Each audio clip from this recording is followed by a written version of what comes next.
Un face de mob un peu différent. Aujourd'hui, nous n'irons pas à la rencontre d'un invité, mais à la découverte d'un lieu d'exception. Philippe nous amène visiter le magnifique site du domaine d'Aguerria. Nous découvrirons ses édifices, sa forêt, ses magnifiques jardins entretenus et façonnés par des personnes passionnées.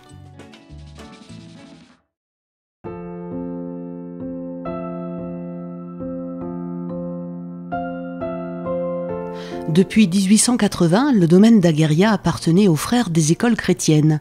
Il était un centre de prière, de repos et de recueillement pour les frères retraités, mais aussi un centre d'apprentissage pour les novices de la congrégation. Il y eut jusqu'à 250 frères dans les années 1950. Pendant les deux guerres, Aguerria a servi d'hôpital et de refuge pour les soldats et les Moléonais. Les frères étaient totalement autonomes. L'agriculture occupait une place importante avec ses pommiers, ses vignes et ses cultures. Cette histoire a pris fin en 2009, après le départ des 6 derniers frères et la proposition faite à la ville de Mauléon d'acquérir le domaine, ce qu'elle a fait sous la forme d'une société d'économie mixte.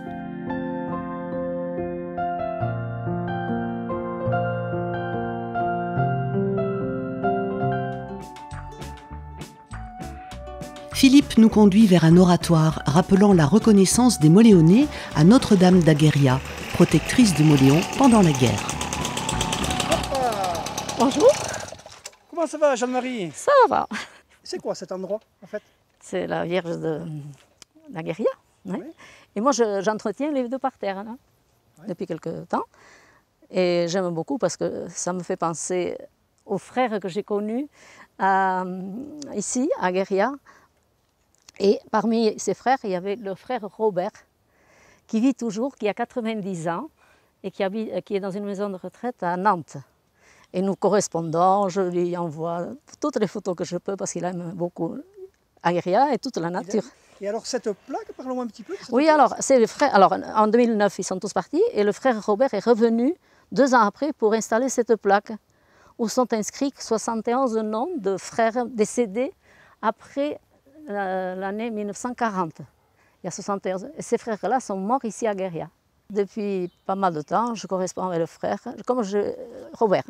Je aime beaucoup la photo, je lui envoie tous les sites, tout ce que je peux trouver dans la nature, parce qu'il aime beaucoup la nature. Et j'espère qu'il va revenir pour voir toutes les beautés qu'il y a au pied de la Vierge. Il y a donc la vigne magnifique, après il y a le jardin botanique de Sylvie, et puis le verger de Beaumier. Voilà. Ouais. Et justement, je crois que j'ai rendez-vous avec Sylvie, là-bas. Oui, Je vois sa voiture, je pense qu'elle est là. elle est là, on était Eh ensemble. bien, écoute, je vais la voir. Alors, merci beaucoup. De rien. Et continue comme ça. Oui, c'est avec plaisir. Et à bientôt. À bientôt, Philippe. Depuis 2 ans, Sylvie, passionnée de plantes, cultive un jardin de fleurs et de plantes médicinales. Un jardin enchanté, fruit d'un travail quotidien, de savoir et de beaucoup de passion.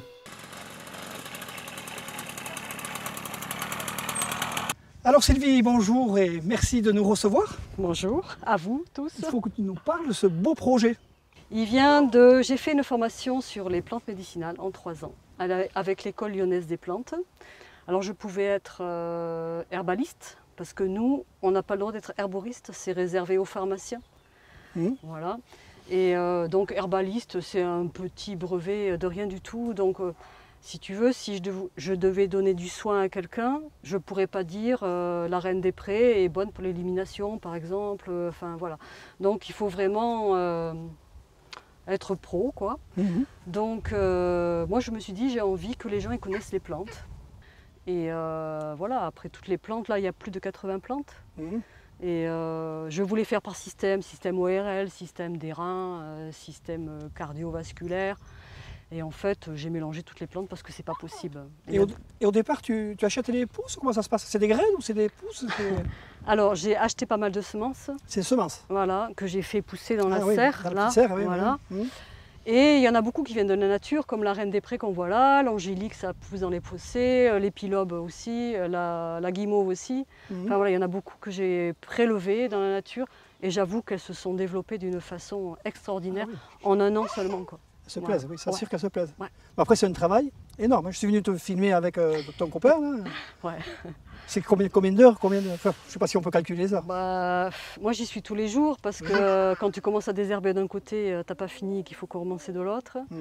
Voilà, et puis il faut tailler, il faut enlever les plantes qui sont à moitié mortes, ressemer, replanter. Ce que tu ramasses, qu'est-ce que tu en fais? Alors, pour l'instant, c'est une production personnelle, c'est pour moi. Mais le but de ce jardin, c'est un jardin pédagogique. Donc là, je le prépare pour le faire visiter, en fait. Ah, bien, oui. Et donc, je voudrais travailler avec les écoles, D'accord. avec les adultes, Hmm. et faire visiter. Après, je ne sais pas la fréquence, hein, j'ai encore pas décidé. Mais écoute, affaire à suivre. Voilà. Hmm. Tout, J'ai voilà. vu que tes voisins là-bas, ils ont des pommiers aussi. Oui, Ça va être assez intéressant à voir ça. ben oui, Je voilà. vais visiter, Voilà. on va voilà. aller leur demander ce qui se passe. Eh bien, d'accord. Merci beaucoup, Sylvie. De rien, merci à toi.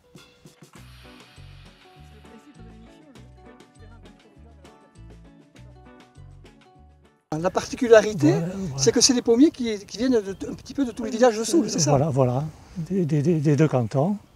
On a planté greffé des pommiers qu'on a transplantés ici en 2013. Il y a à peu près une cinquantaine de variétés de pommes. 50 variétés de pommiers, oui. Notre but, c'est de faire partager notre passion des pommes et de conserver ces vieilles variétés. Et je crois alors que tu notes un petit peu tous les ans, tu les goûtes. Explique-moi ce travail-là. Voilà. Par exemple, aujourd'hui, j'ai cueilli cette pomme. Alors, je vais noter sa taille, sa couleur. C'est une pomme de Saint-Jean rose, sa taille et sa couleur. Et je vais faire une fiche pour chaque pommier. Ensuite, on est prêt le verger est ouvert à tout le monde. Ah ouais, alors justement, moi je suis venu au mois d'octobre l'année dernière. Je me promenais et en passant, j'ai vu de belles pommes. J'en ai pris une que j'ai mangée, mais je n'étais pas tranquille. Hein. J'avais remarqué que la production avait diminué d'un coup. Et c'est fait pour ça. Il faut quand même en laisser quelques-unes, que je puisse les goûter. Parce qu'il y a des pommes d'été, il y a des pommes d'automne, des pommes d'hiver. Et donc les pommes d'été, c'est à partir du mois de juillet les premières? Ce sera pommes de Saint-Jean. Ça c'est les premières. Les premières. Ouais. Après, en été, en automne, il y a beaucoup de variétés. Ouais. Et en hiver, des variétés tardives. Hein. On a créé ce verger et on fait chaque année deux matinées. Une matinée de taille avec Gabriel de taille et une autre matinée de greffe. Alors, chacun peut apporter des greffons de variétés qu'il veut conserver. On fournit les plants de pommiers sauvages et on leur apprend à greffer.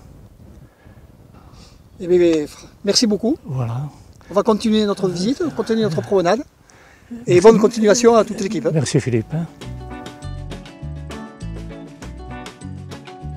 Après des années de travaux et d'investissements, un hôtel-restaurant de qualité, avec vue panoramique sur Mauléon et son vieux château fort, a vu le jour.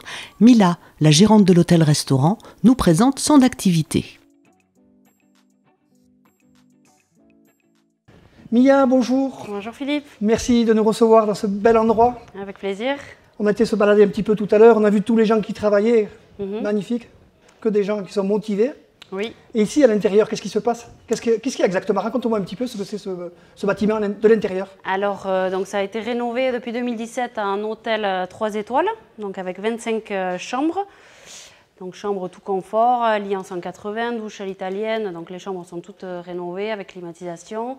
Et on a également donc salle des petits déjeuners, une terrasse ici, donc voilà pour les gens de l'hôtel, pour boire un verre ou autre. On a également le restaurant au rez-de-chaussée, donc restaurant gastronomique, terrasse ou en salle intérieure. Avec un chef qui a des petites spécialités, je crois. Hein. Oui, tout à fait. Qu'est-ce qu'il fait de bon? Dis-moi, donne-moi envie. Alors en ce moment à la carte, on a du poulpe grillé, du pigeonneau farci, on a également un ceviche de truite, voilà, qui est bien frais. L'été, c'est agréable à manger. On viendra voir ça. Et après, ça c'est hôtel-restaurant, et après il se passe plein de choses, je crois qu'il y a des salles. On a des salles, tout à fait, on a une grande salle au rez-de-chaussée également où on fait des réceptions, des mariages, séminaires, on peut loger jusqu'à 200 personnes assises. Et on a également une salle de danse qu'on loue soit à des groupes de danse, soit à des cours de sport, etc. Et on a une petite salle de réunion, donc ça pour des petits comités, petites formations ou petits séminaires, jusqu'à une dizaine de personnes. Et les projets, je crois qu'il y a la chapelle qui va être... Il y a un petit projet en marche? Oui, tout à fait. Donc la chapelle, bon, aujourd'hui, actuellement, elle est fermée au public pour pour des raisons de sécurité. Mais donc il y a comme projet qu'elle soit reprise par la communauté d'agglomération du Pays Basque, du coup, qui veut la retaper, la mettre en place pour en faire un lieu de vie pour les artistes, voilà, groupe de chant et danseurs. Voilà. Bon, bah, écoute, merci beaucoup de nous avoir reçus. On Merci continue notre petite visite et à bientôt. À très bientôt, merci. Comme au temps des frères, un nouveau vignoble a vu le jour sur le site d'Agueria. Olivier Pouchoulou, jeune passionné diplômé en œnologie, a fait le choix de revenir au pays et de travailler sur 2 domaines viticoles. Sur les coteaux d'Agueria, Olivier a implanté 1,5 hectare de vignes et récoltera cette année sa première vendange. Bonjour Olivier. Bonjour. On vient de voir ces belles images de ces vignes. C'est quoi comme vin que tu vas voir à l'arrivée? Donc il y a 5 cépages, du petit Mansin, du gros Mansin, du petit Courbu en majorité sur ce coin-là, qu'on trouve aussi sur Irouléguy et sur l'appellation Jurançon. Et après en essai, il y a d'autres variétés, Cabernet Franc et Camaralais. D'accord.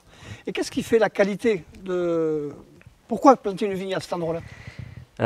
D'une, le site voilà, qui est assez exceptionnel. Et de 2, l'exposition, parce qu'on est quand même sur des terrains en pente, donc une pente assez légère, mais qui permet de drainer l'eau, d'évacuer, des sols avec pas mal de cailloux, donc des conditions qui collent bien à la culture de la vigne, et une orientation qui va de l'est, est-sud-est, donc d'un côté solaire qu'on cherche. C'est pas par hasard si les frères avant avaient les vignes à cet endroit-là? Non, voilà. Enfin, on avait essayé de répertorier un peu toutes les dernières vignes en Soule, et en fait tout le coteau ici avait des vignes. Alors bientôt le grand jour, les premières vendanges, ça va être assez exceptionnel, ça, comment ça va se passer? Et on veut rester aussi à garder un peu cette ambiance des vendanges, le côté, enfin c'est l'aboutissement, donc faut que ça reste un peu festif quand même. De la bonne humeur. De la bonne humeur, donc on le fait à la main. Donc voilà, les connaissances, les copains, les villageois, le voisinage, ouais, je pense qu'il y aura du monde et puis il y a des curieux. Ça va être quelque chose. Ouais, non, ça va. Et après, tu me disais aussi que la vinification, tu voulais la faire en Soule, tu tenais à ce qu'elle soit faite en Soule? L'objectif du projet, c'est ça, c'est de revaloriser le potentiel en Soule. Et puis voilà, de retrouver, si on a essayé de répertorier ces dernières vignes, c'est aussi pour essayer de recréer une dynamique. Après, moi je vis à Idoxmendi, et donc je veux vinifier là-bas. Peut-être que je vais presser à Ispour, mais ramener les jus en Soule pour qu'ils fermentent en Soule. Eh bien écoute, rendez-vous au mois d'octobre, c'est ça? Octobre, début octobre sûrement. Après ça sera peut-être un peu étalé suivant les conditions climatiques, mais voilà. Merci beaucoup, on viendra faire un petit saut, hein, vous dire. Avec plaisir, si vous voulez vendanger, avec plaisir. Allez, ça va. Le domaine d'Agueria est devenu au fil des ans un lieu de ressources pour les Moléonais. Il est ancré dans la mémoire collective au-delà de Moléon, dans le cœur de tous les Souletins. Lorsque les frères des écoles chrétiennes ont dû quitter le domaine, les frères ont souhaité que ce lieu d'accueil reste accessible à tous, dans cet esprit d'ouverture comme il a toujours existé.